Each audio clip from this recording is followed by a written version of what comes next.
The remarkable recovery of and the message to her constituents from Gabby Giffords coming up. First, as promised, a special comment on the events of Monday night at Occupy Wall Street at Zuccotti Park. For the entirety of the life of our nation, democracy has been protected, not merely by the strenuous efforts of those of us who cherish it, but mostly and most profoundly by the limitless stupidity of those who would ration it, keep it for themselves and themselves alone, or destroy it. The protests that ended the war in Vietnam reached critical mass only in 1970, when Governor James Rhodes of Ohio pounded on a desk at a news conference and called the student protesters at Kent State University un-American. They were not un-American, they were unarmed, and the next day 4 of them were shot and killed by the National Guard. And 10 days later, 2 more were killed at Jackson State.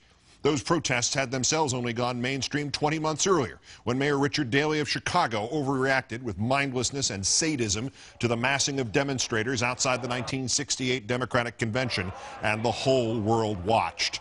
A century of the institutionalized, codified, legalized pseudo-slavery that had followed the real thing was fatally stricken only when Governor George Wallace of Alabama used his inaugural address to promise segregation now, segregation tomorrow, segregation forever. Within 2 years came the marches on Selma and the atrocities at the Edmund Pettus Bridge. And 10 weeks after the first violence, the president had proposed the Voting Rights Act to Congress. The mounting paranoia of 3 decades of the scapegoating of and fear-mongering about liberals only ended when its last white knight self-destructed on the national stage of televised hearings, when Joe McCarthy questioned the loyalty of the U.S. military, and towards one junior attorney he revealed the depths of his cruelty and megalomania, and he revealed that at long last he indeed had no shame. Pick any moment in our history. Our history is a country founded by and invigorated by and reinvigorated by protest. And you will find men like George Wallace and Joe McCarthy and Jim Rhodes and Richard Daley. Go back further to men like the owners of the Triangle Shirtwaist Company, or the officials who sent the police to the Haymarket Square and the troops to the Pullman town, or John Brown, or George Grenville, the British politician who had a bright idea about the American colonies, an idea called the Stamp Act. American freedom has not flourished in spite of these morons of history. It has flourished because of them, because they overreacted, because they underthought, overreached, understood. We owe them our traditions of protest. We owe them our freedoms. We owe them our very independence. None of them ever understood that, around these parts anyway, suppression always creates the opposite of the effect desired. Such a man is Michael Rubens Bloomberg, mayor of New York City, and as of today, the most valuable, the most essential, the most irreplaceable man inside the Occupy movement. Who else but a cliche like Bloomberg could take a protest beginning to grow a little stale around its edges and vault it back into the headlines, complete with mortifying scenes of police dressed up as stormtroopers, carrying military weapons, using figurative bazookas to kill figurative mosquitoes?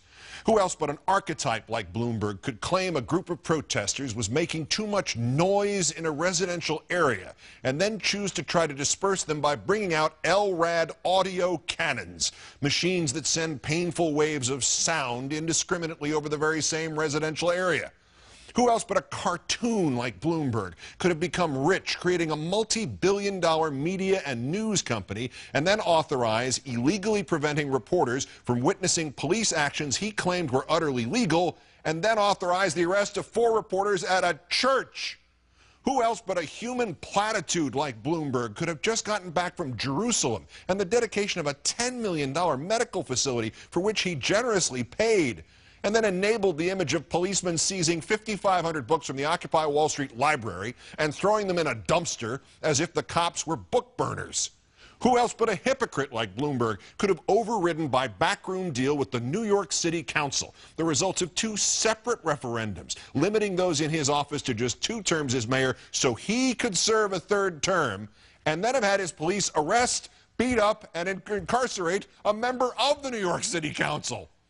Who else but a putz like Bloomberg could have insisted that protesters were not above the rule of law, and yet when the courts ruled he could not seize the protesters' tents and sleeping bags, nor kick them out of Zuccotti Park, nor keep them from returning with their tents and sleeping bags, who else could have stalled for hours until he could find another judge to give him the ruling he insisted upon? Who else but the epitome of tone deafness that is Bloomberg could have better illustrated the fundamental issue of Occupy when he puts the entire weight of the most people-driven city in the history of the earth behind already crushingly rich and their efforts to grab themselves still more advantages from those people. And he himself is the 12th richest man in America. Who else but a publicity addict like Bloomberg could have enabled the arrest of 700 protesters on the Brooklyn Bridge, and yet 2 months later, frozen 20 square miles of New York City in gridlock traffic over 2 days so somebody could film another goddamned Batman movie on the 59th Street Bridge, leading to the inescapable conclusion that if you want to tie up a little traffic during a protest for equality and freedom from corporate domination on a bridge in New York City, you will be arrested.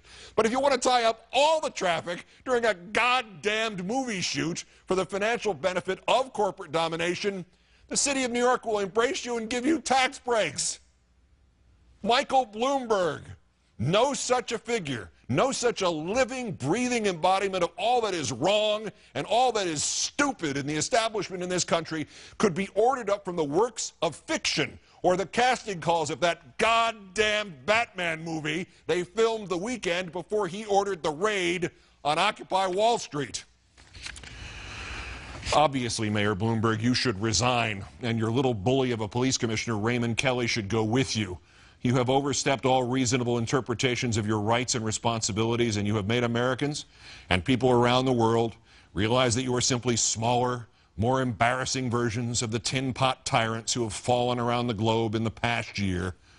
But as some of us first thought you might be back on that fateful September afternoon that sadistic cops pepper-sprayed 4 women who had already been trapped inside a police overreaction, and as we thought again the following weekend during the arrests on Brooklyn Bridge, Michael Bloomberg, you have now indeed become the symbol of the Occupy movement. You are ready to take your historic place with Mayor Daley and Governor Wallace and Senator McCarthy and Prime Minister Grenville and every other idiot who has made the fateful and fatal mistake of thinking that just because he had power and money, that this was a nation in which everything has a price tag on it. We need you, Michael Bloomberg.